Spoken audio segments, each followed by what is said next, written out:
Chapter 4. When Mordecai perceived all that was done, Mordecai rent his clothes, and put on sackcloth with ashes, and went out into the midst of the city, and cried with a loud and a bitter cry, and came even before the king's gate, for none might enter into the king's gate clothed with sackcloth. And in every province, whithersoever the king's commandment and his decree came, there was great mourning among the Jews, and fasting, and weeping, and wailing, and many lay in sackcloth and ashes. So Esther's maids and her chamberlains came and told it her.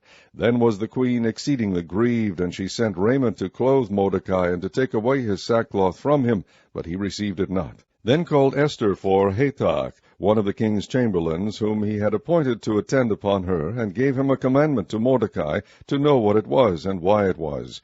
So Hathach went forth to Mordecai unto the street of the city, which was before the king's gate. And Mordecai told him of all that had happened unto him, and of the sum of money that Haman had promised to pay to the king's treasures for the Jews, to destroy them. Also he gave him the copy of the writing of the decree that was given at Shushan to destroy them, to shew it unto Esther, and to declare it unto her, and to charge her that she should go in unto the king, to make supplication unto him, and to make request before him for her people.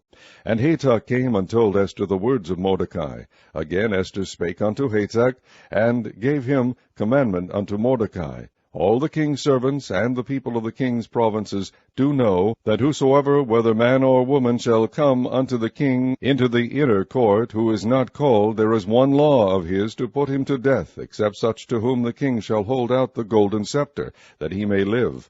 But I have not been called to come in unto the king these 30 days. And they told to Mordecai Esther's words.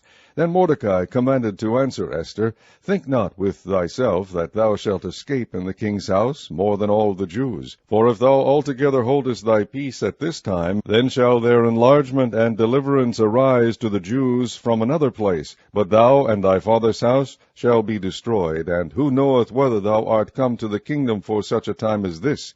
Then Esther bade them return Mordecai this answer, Go, gather together all the Jews that are present in Shushan, and fast ye for me, and neither eat nor drink 3 days, night or day. I also and my maidens will fast likewise, and so will I go in unto the king, which is not according to the law, and if I perish, I perish. So Mordecai went his way, and did according to all that Esther had commanded him.